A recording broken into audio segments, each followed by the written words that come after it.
Welcome to Nakava. So, kali ini kita akan ngebahas tentang normalisasi histogram.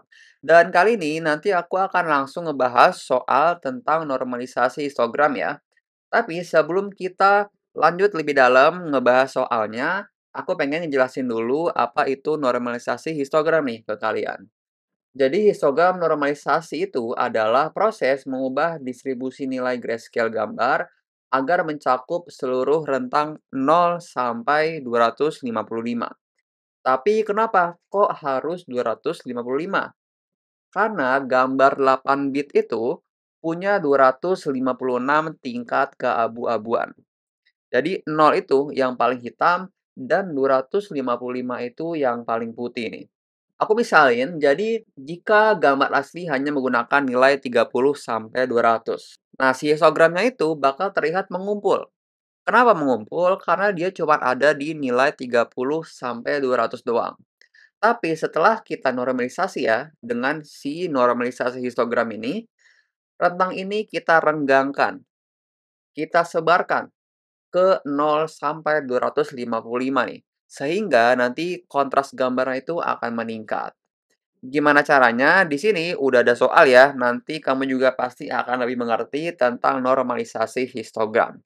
Dan di sini coba langsung kita bahas soalnya. Ada gambar grayscale 8 bit ya, dan ini FMN-nya itu adalah gambarnya dengan nilai pixel 0 sampai 255. Tetapi nilai minimum dan maksimum sebenarnya berbeda nih.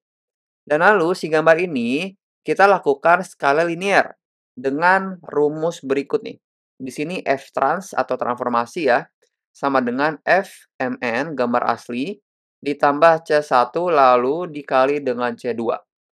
Di soal ini kita harus tentukan C1 dan C2-nya nih, agar si histogram gambar ini hasilnya tuh tersebar maksimal dalam rentang 0 sampai 255. Bagaimana caranya? Di sini kita harus analisa dulu soalnya nih. Karena kita pengen gambar itu tersebar maksimal ya dalam rentang 0 sampai 255, maka di sini kita tahu nih, nilai minimumnya itu akan adalah sama dengan 0 dan nilai maksimum dia akan sama dengan 255. Ini info yang kita bisa ketahui dulu nih. Dan lalu coba kita lihat rumusnya di sini ya. Rumus F trans ini, rumus F trans ini kita coba analisa nih di sini. Dia ada Fm, N ditambah C1 lalu dikali dengan C2. Di sini kita sebenarnya bisa mendapatkan informasi lagi ya, bahwa si C2 ini dia itu tidak boleh sama dengan 0. Kenapa tidak boleh sama dengan 0? Karena kalau misalkan si C2 ini adalah sama dengan 0, maka coba deh kalian kaliin dengan 0 si persamaan ini. Maka si F terasnya itu kan akan sama dengan 0 ya. Jadinya percuma nih kalau misalkan dia bakal 0 terus kalau si C2-nya. Maka di sini C2 ini dia nggak boleh sama dengan 0. Jadi ini informasi ketiga yang kita bisa dapatkan ya dari soal. Dan dari sini kita bisa lanjutkan lagi apa yang bisa kita ketahuin. Di sini kan kita punya minimum sama dengan 0 dan maksimumnya itu 255, ya kan? Maka di sini aku tulis ya, ketika si gambar FMN ini adalah sama dengan min ya, maka nanti si transformasinya itu akan sama dengan 0. F trans M, N sama dengan 0. Dan ini yang min. Dan lalu kalau yang maksimum, ketika FMN-nya itu adalah sama dengan max atau maksimum ya, maka di sini F transnya itu akan sama dengan 255.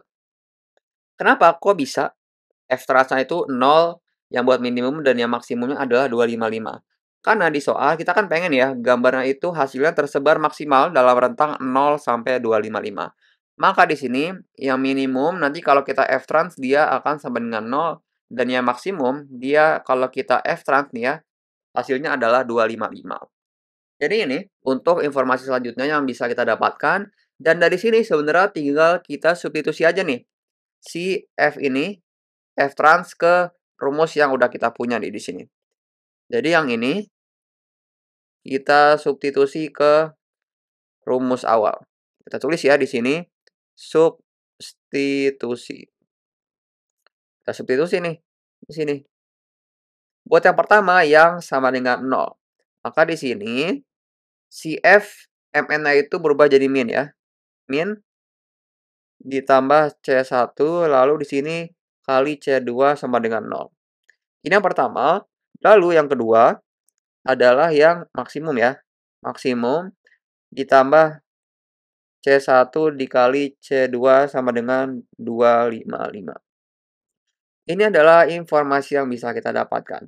Dan dari sini sebenarnya udah gampang ya, tinggal kita kerjakan aja persamaan ini untuk kita dapatkan nilai C1 dan C2-nya. Buat yang pertama di sini, kita perhatikan yang di bagian sini ya, yang pertama, min ditambah C1 lalu dikali C2 sama dengan 0. Karena kita tahu tadi di awal, C2 ini nggak boleh sama dengan 0, maka dari yang persamaan pertama ini kita bisa dapatkan nih. Karena si C2 itu nggak boleh sama dengan 0, maka di sini kita bisa persamaannya berubah menjadi min ditambah C1, dia sama dengan 0 langsung. Maka ini sama dengan adalah C1-nya itu sama dengan minus si nilai minimumnya. Ini kita sudah dapatkan buat nilai si C1. Gampang ya buat dapetin si C1. Selanjutnya kita bisa dapatkan yang C2 nih dari si C1 karena kita udah bisa mendapatkan si C1. Tinggal kita substitusi lagi aja ke persamaan yang kedua ini ya, yang di bagian sini. Kita substitusi nih, max ditambah C1. C1 kan kita udah tahu ya, dia minus min. Maka di sini minus min. Lalu dikali C2, dan ini adalah sama dengan 255. Maka dari sini kita bisa dapatkan deh nilai C2-nya. C2 sama dengan 255 per max dikurang minimum. Jadi ini buat yang C2-nya ya. Gampang kan? Kita udah dapat C1 dan kita juga udah dapat yang C2-nya. Jadi gini aja cara kita menentukan C1 dan C2-nya. Dan ada lagi tambahan sebenarnya.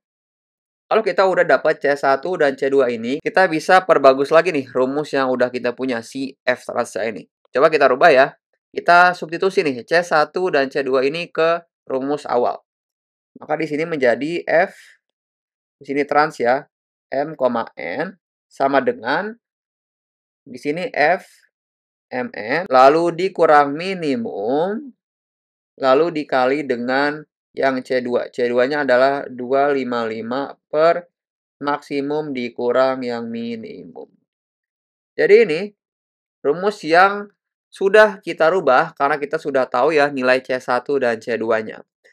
Jadi itu tentang normalisasi histogram. Kita tahu ya normalisasi histogram itu apa. Tadi aku udah jelasin di awal dan kita langsung ngebahas soalnya nih. Kita langsung tentukan si C1 dan C2-nya. So, gitu aja tentang normalisasi histogram. See you in the next video. Thank you.